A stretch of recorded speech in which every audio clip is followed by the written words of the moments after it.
You were not meant to be a slave to the grind. You were not meant to trade your life force for money. You can escape gravity. You can unlock your life. You got this. Let's go. Hello and welcome to Unlock Your Life. This is your host, Jennings Smith. Super pumped to be with you. It's a beautiful day in April. I'm actually sitting outside of a coffee shop recording this because my kids were all getting ready and going, and I got a busy day because I've been out of town for a couple days, and I'm going to be going out of town next week. So I needed to get this podcast done and get it recorded.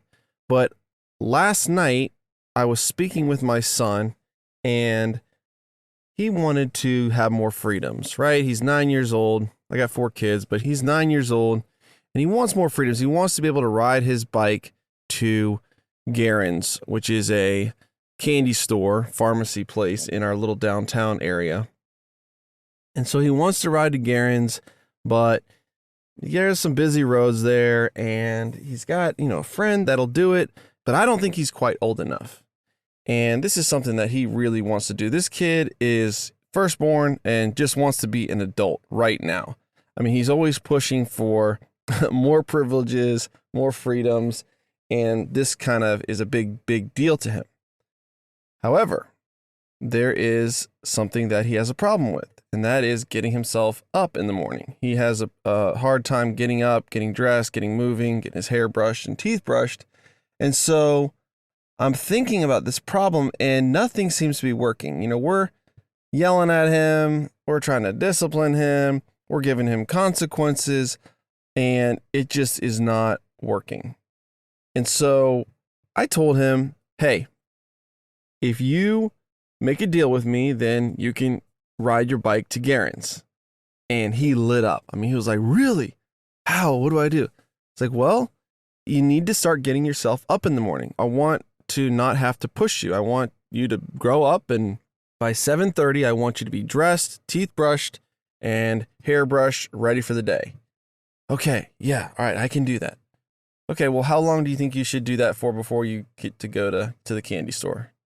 It's like, well, I can do it for like 30 days. 30 days, and I can go. I said, okay, that sounds good.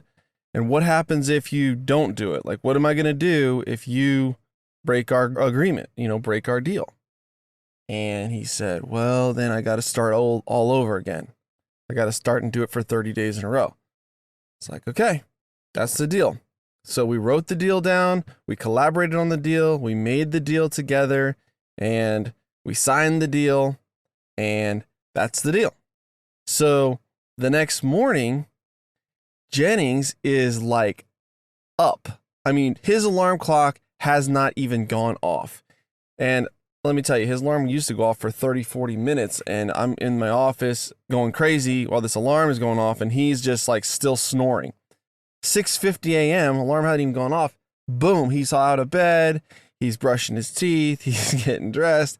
And he's ready to go. And it was like night and day. So next day, same thing. Next day, same thing. He's got his alarm set. He's focused on it. He wants to get better at this. He wants to improve. And because he wants to have more freedoms, and he wants to have more responsibility and be more grown up and be able to do more and go to the candy store with his friends. And so now today is, I think, the 28th. So he has done this for 28 days in a row. Not missed, not had to start over, and just crushed it. So he's 2 days away from this big thing that he's been working towards, and I'm super, super proud of him. But the point that I'm trying to make is for Jennings to get what he wanted, he needed to be more useful. He needed to be more helpful. He needed to be more of a blessing or a benefit to me, to my wife, to his brothers and sisters, or brother and sister. And if he was able to do that, then he could get what he wanted. And we see this.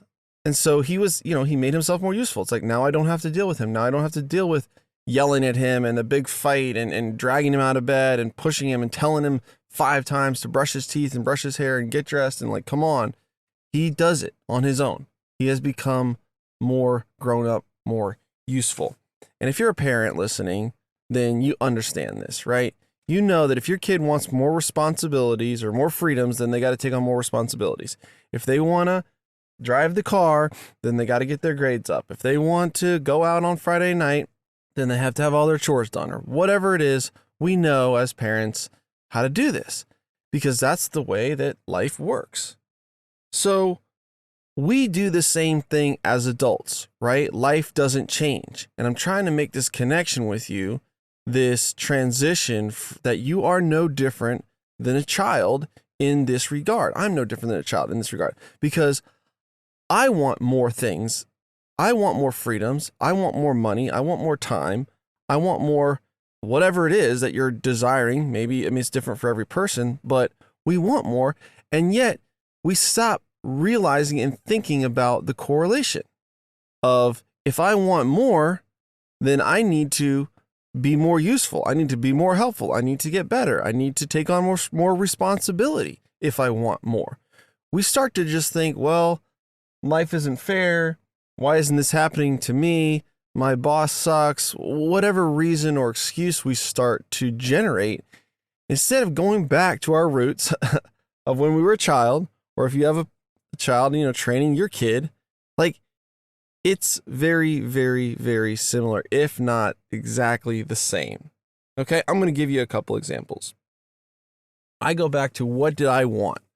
So 5 or 6 years ago, if you follow my story, you know that I was not even in commercial real estate. I was in construction and I was saying coasting along. I had a small construction company making $100,000, maybe a little more, maybe a little less, depending on the year, doing okay, but not going where I wanted. I wanted more. And one of the things that I wanted more freedom. What do I mean by that? Well, when you build someone's custom home or you renovate their bathroom or kitchen or whatever, you are really beholden to their emotions and what they think of you and if they like you and if they think that you've done a good job or not and the quality of the work that you do. And at least that's how I felt. Maybe that's not true, but that's how I felt. That very beholden to that.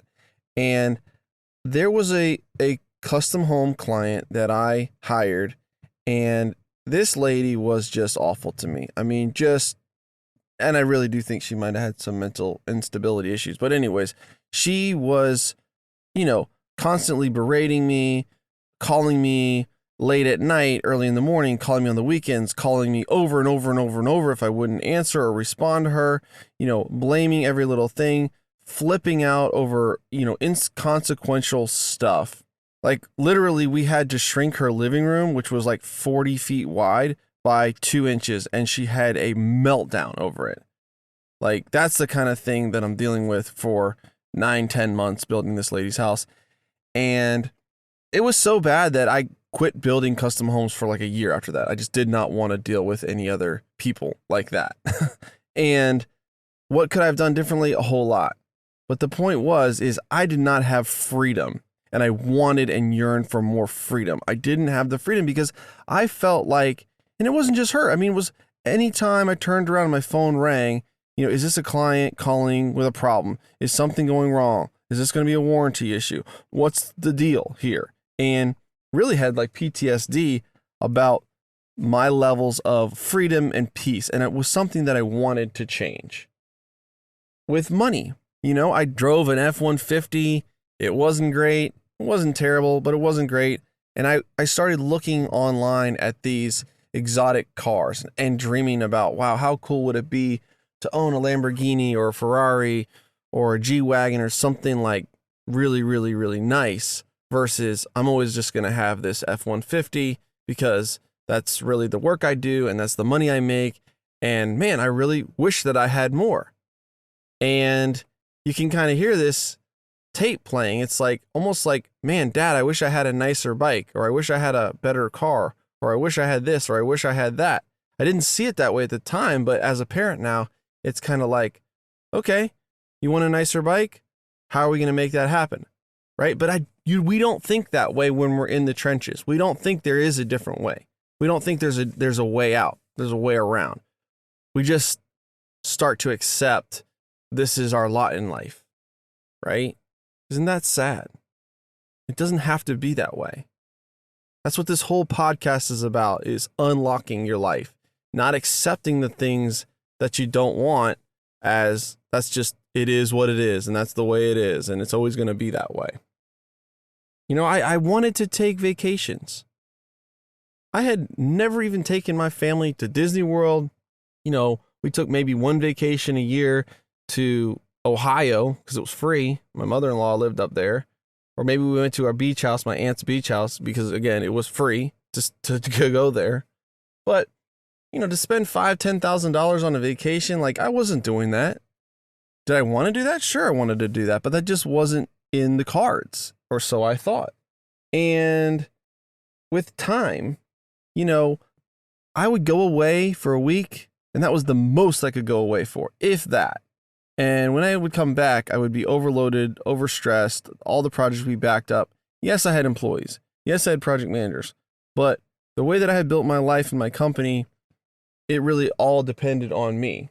And so back to the freedom thing, I definitely did not have freedom of time, didn't have freedom of money, didn't have freedom of resources, and didn't have freedom of doing what I wanted to do, right? I'm living to serve and please the whims of these custom home clients, and I had just lost a passion for that at that point. It just wasn't what I wanted to do anymore. So what did I have to do, right?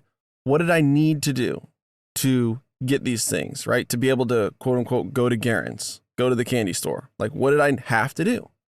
What I had to do was I had to get better.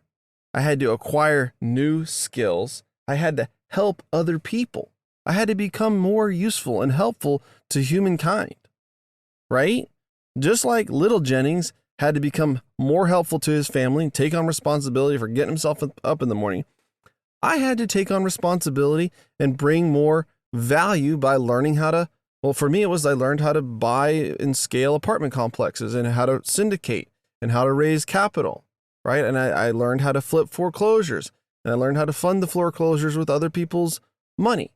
And I learned how to run an education company. I learned how to write sales copy. I learned how to build a course.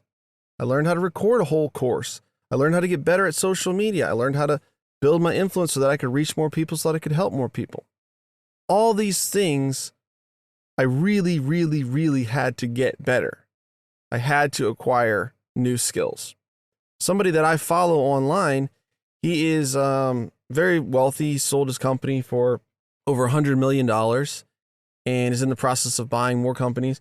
And he really hammers on the only thing that matters is acquiring new skills. Like, that's what he spends his time on. That's what he spends his money on, is acquiring new skills, paying for that expert, paying for that mastermind, or just investing his own time and resources into acquiring a new skill. And it's daunting, right? I was looking into building a crypto project and started to learn that. Been studying it for over a year, and there's a lot to learn, a lot of new skills to acquire there. But if I want to bring real value in that arena, I've got to be useful. I've got to be good. I've got to learn. Now, it turned out, as I dug into it, I realized this isn't really what I want to dedicate my life to. But nothing is lost, and I definitely deepened my knowledge base in that crypto space. But getting back to, what do you have to do, right? Because now my life looks a lot different, right? Last week, I went to the Exumas in the Bahamas with my son, like, took him out of school. I took a couple days off. We just flew down there, stayed with a buddy who has an empire he's building down there, looked at some real estate, had a great time. And I didn't have to ask anyone's permission. I didn't have to look at the bank account and be like, oh, wow, can I afford the tickets and a couple, $1,000 or whatever for the spending money down there? Like, I didn't have to worry about that. Didn't even cross my mind. And then this week, like, it was my wife's birthday. We took out our yacht, which that was not something that was possible before, but took out our yacht, went out for her birthday, spent the night on it, catered lunch, went out to dinner, had the kids went home. We went out on a date the next day. We went shopping. I bought her, clothes and whatever she wanted else that day, and it wasn't a stressful experience like shopping used to be for me. Maybe you've taken your wife shopping and you know how it can be stressful. And so changing that dynamic around the money, the time, the freedom, right? I mean, the businesses I've built now, I don't have to hold those expectations on me like I did with custom home building, right? I've just built a different model. Like my clients are tenants, my clients are renters, my clients are property management companies. They work for me, I don't work for them necessarily. I work for them in some regard and aspect, but if they don't like it, they can move out of the apartment. I don't even know who my clients are. I don't know who my tenants are, right? And I like it that way. You probably would too. It's not a bad setup. And so to get there, you have to acquire skills. So look at the things in your life that are maybe bothering you, bugging you. Maybe they're money related, maybe they're time related, maybe they're freedom of choice. Like, are you doing what you want to do? Are you doing what God put you on this earth to do? Are you doing fulfilling work? Are you doing good work? Are you doing fun work? Stuff that you enjoy, that you feel like has a purpose and a meaning and a reason, right? Are you being compensated the way that you should be compensated? Or are you getting passed over for that raise, passed over for that promotion? Or you could be doing way better if you were doing your own thing and making your own money and not being paid by the hour and trading your time for money. Right? We know that if we trade our time for money, there's definitely going to be a limit on that. We only have so much time, and people are only going to pay you, right, for the amount that you're useful to them. So when we start thinking, how can I be more useful instead of how can I make more money? When we start thinking, how can I help other people get what they want instead of how can I get what I want? It changes that dynamic and it gets you what you want. You've probably heard that quote, you can have anything that you want as long as you help other people get what they want. That is the key. Why do people pay me $347 a month to be in my deal room mentoring group? Why? It isn't because they like me or they want to hang out with me or they just want to be in my Facebook group. It's because they want to close deals and they think that I can help them close deals. They know that being in that room is going to get them what they want. And if I help them get what they want, then they will give me what I want, right? Because I want to be paid. I want more resources. I want more opportunity. Of course I do. And yet, if I'm not getting them what they want, then why are they going to give me anything? And when we started showing the marketing of, hey, look at this person, we've gotten them what they want. This person closed the deal. This person closed it. That's where people started jumping in and joining because they focused on, hey, we're getting people what they want. And when you start focusing on how do I be more useful? How can I help people get what they want? I'm going to take another example. In my multifamily arenas, I train and teach people how to raise millions of dollars, how to raise capital. Because when you raise capital, you're useful to people, right? Imagine you have a few $1 million at your disposal, right? You can make a couple of calls, you can send a couple emails, and you can raise a few $1 million. Well, there are people that need that, right? That would be useful to them to have the $1 million. They have opportunities where they can put that capital to work, where they can make more money with it. They can make more money for themselves. They can make more money for the investors who are putting the cash in, and they can make more money for you, who's getting a piece of the pie, right? And so the more useful you are, then the more compensated you are, right? Or maybe it's the opposite. There are people that have money, but they're looking for deals. They're looking for opportunity. And if you have the opportunity, you have maybe it's a business idea. Maybe it's an apartment. Maybe it's self-storage. Maybe it's, you want to scale a company or you're trading in the stock market or whatever it is, whatever the opportunity is. If you're useful, then you can bring opportunity to money, which is another way that you can get in the deal, get in the game where you're just bringing that component, but it's a very, very needed component. It goes back to the same principles of stacking the skills. Maybe you're going to stack skills in the ability to locate and find opportunity and connect that with money to build a relationship with the people who are raising capital and have the money. Because if you make other people money, if you bring them value, you will get value. You will earn that value. And it all stacks. So start focusing on those skills, start building those skills, and you can unlock your life. All right, guys, that's what I got for you today. I'll see you next week. Peace.